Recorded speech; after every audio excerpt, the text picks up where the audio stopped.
롯데케미칼 2024년 3분기 누적 실적을 스루프트 회계로 분석해서 소개하도록 하겠습니다. 매출은 2.43% 증가했는데 영업손실 2,467%가 증가했습니다. 가공비 배부 재고자산 회전율은 11.8회전이고 PBR은 0.22로 매우 낮은 상태입니다. 매출원가 재고자산 변동범위 기준이 불합리하다고 판단됩니다.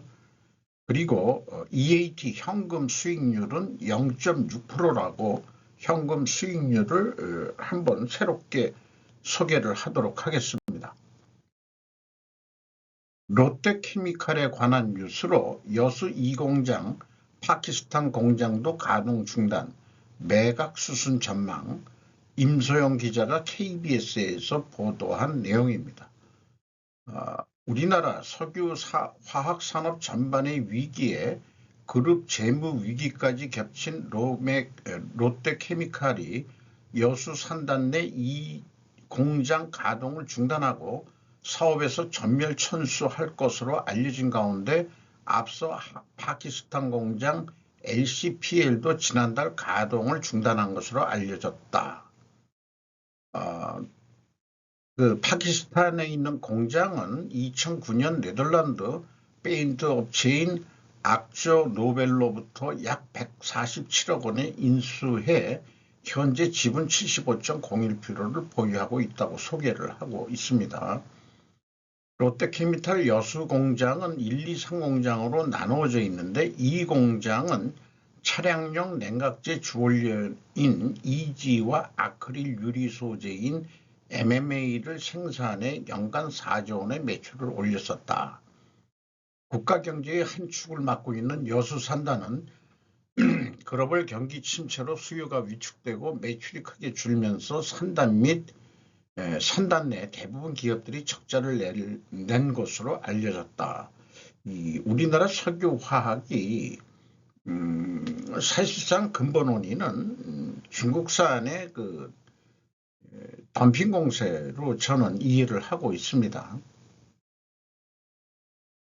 먼저 원가회계선으로서 매출이 10조 4천억 원을 달성해서 2.3% 증가했는데 가공비 배부 재고자산은 13.1% 증가했습니다. 바람직하지 않은 현상입니다.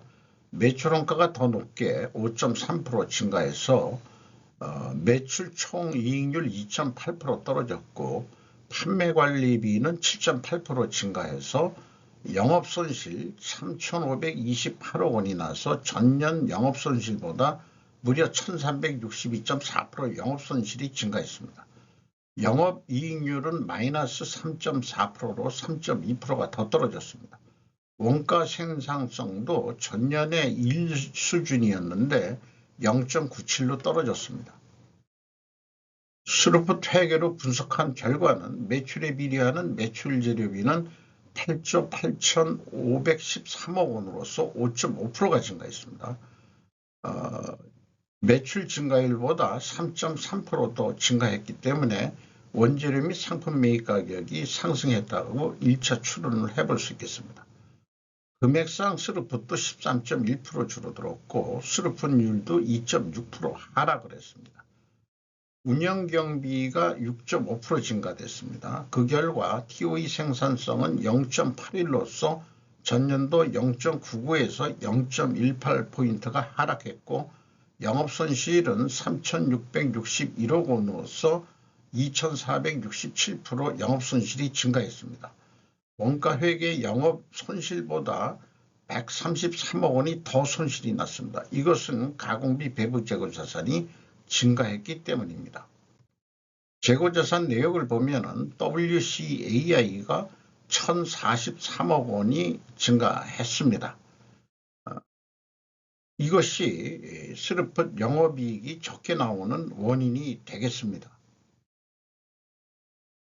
이성분 분석 내용을 보면은 A 재고자산의 변동금액이 있고 재고자산 매입액이 있습니다. 매입액으로 표현되어 있으면은 이게 전체 재고자산이라고 인식을 하게 됩니다. 재고자산의 변동 범위가.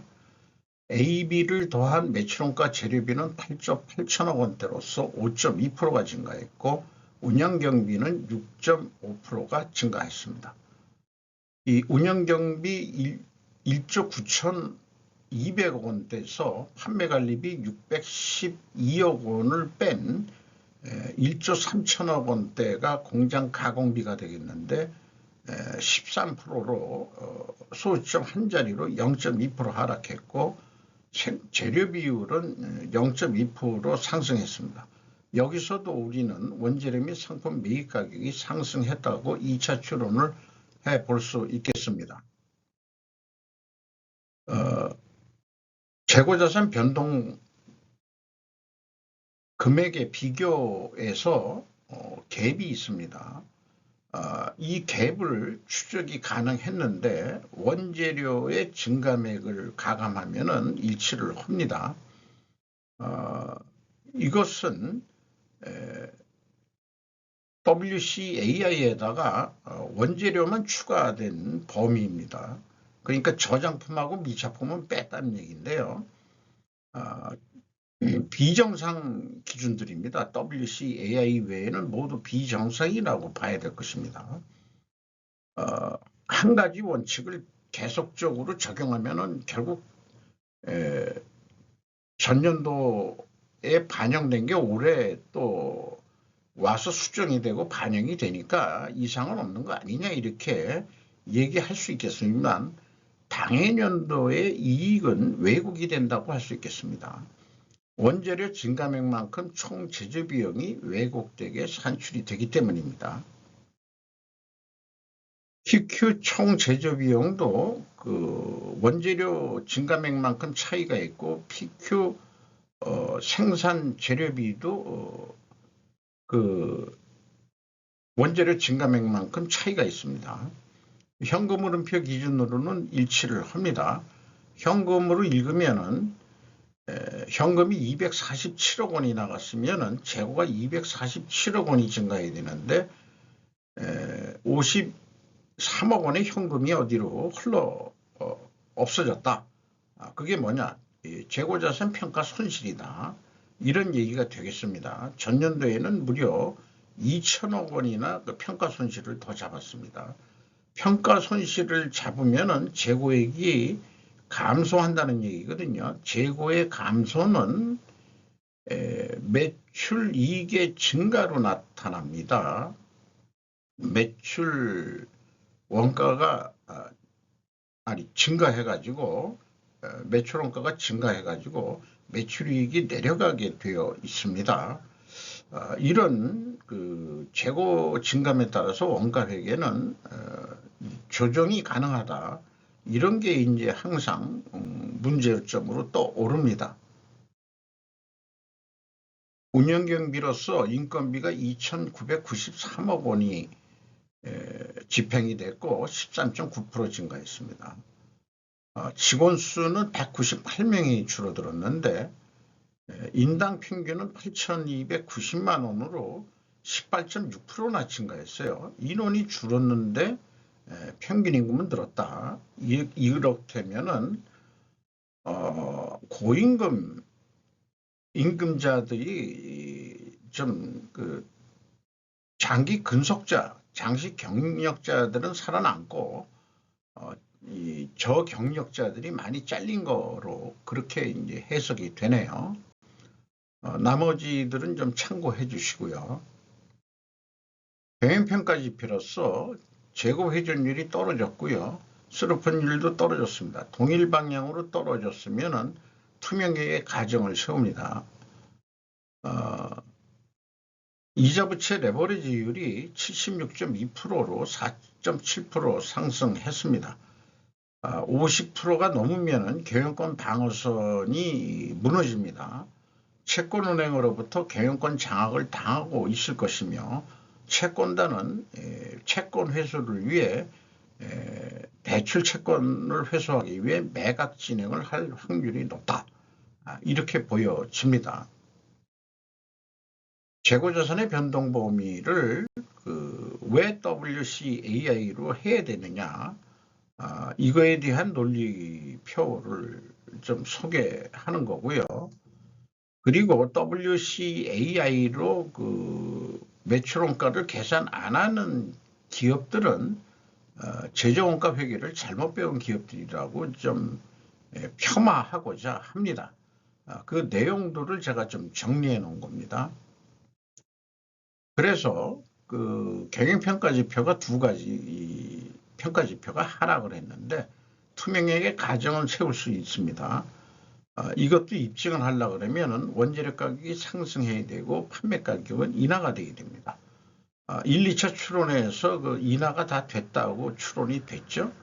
그리고 필연적으로 존재할 다른 증거를 찾는다면 수량에 의한 재고 회전율도 하락했다고 입증을 해야 될 것입니다. 그래서 원재료 가격이 상승했느냐? 그렇게 되면은 상승한 것으로 되어 있는데 이 회사가 표현한 것은 자기네들이 그 실제 매입한 단가가 아니고 국제가 기준으로 산출했다 얘기하고 제품 판매 가격도 국제가 기준으로 산출했다. 원재료 가격이 단순 평균으로 8.7% 증가했는데 판매 가격 평균 인상률은 3.2%다. 그러니까 원재료 가격만큼 많이 못 올렸다. 올라간 만큼 이런 얘기가 되겠습니다. 그것도 경쟁 관계 때문에 못 올리겠죠. 그래서 쭉 이제까지의 어떤 그 손익에 영향을 미쳤던 그 원재료 및 상품 매입 가격 등에 대한 추론, 입증 이런 것들을 요견표를 만들어서 다시 좀 생각하면은 1, 2차 모두 원재료 가격 상승했다고 됐고요. 그 다음에 그 입증 추론도 원재료 가격이 상승해야 되고 판매 가격은 하락해야 된다.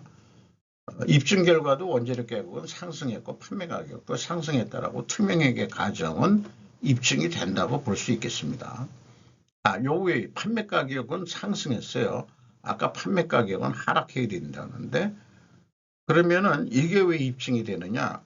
원재료 평균 상승률이 8.7%인데 상대적으로 3.2%만 인상이 됐다면 판매가가 상대적으로 하락했다는 인식이 가능하기 때문입니다. 어쨌든 적자를 보고 있지만 투명 회계성은 입증이 된다고 할 수 있겠습니다. 전년도 매출액 대비 진도율은 77.2%가 돼서 연말 매출액은 이 트렌드를 기준해서 잡아볼 수 있겠습니다. 이것은 예측에 대한 확률론적 사고방식으로 한다. 그런 취지로 작성해 본 거고요. 그래서 그 예측을 하긴 하되 손익분기점 매출액을 뽑아봤습니다. 이 손익분기점 매출액이 16조 원은 해야 된다는 거로 계산이 됩니다. 그리고 매출 재료비로 기준하면은 이게 플러스 1 더하기 25%해야 되는데 54%를 해야 손익분기점에 가깝게 산출이 됩니다. 과연 이만큼 매출을 일으킬 수 있을지는 불투명하지만 제가 손익분기점을 하려면 16조 원을 해야 된다. 현재 가격 상태로 이렇게 얘기할 수 있겠고요. 16조 원 매출을 달성한다면은 마이너스 320억 정도 우선 계산이 되는데 연말 재고 회전율이 15.7회전으로 예상이 됩니다. 요게 17회전 정도 만약 달성이 가능하다면은 매출액은 17조 한 4천억 원까지 올라가서 영업이익은 1779억 원까지 올라갈 수 있다. 이렇게 손익분기점 수준에서 조금 더 노력을 하면은 수익은 낼 수 있다. 그러나 이 매출액이 그만큼 올라갈지는 뭐 전 세계적인 수요 감퇴라고 하는데 그 상황에서 중국산들은 덤핑을 하는 거고요. 그래서 예측도 4분면 매트릭스 트렌드표에 나타날 수 있는데 재고가 증가했어요. 원가 회계 영업이익보다 이익이 감소하죠. 그러니까 손실이 더 많이 났고 판매액가는 원가이익보다 낮게 나오게 산출이 됩니다.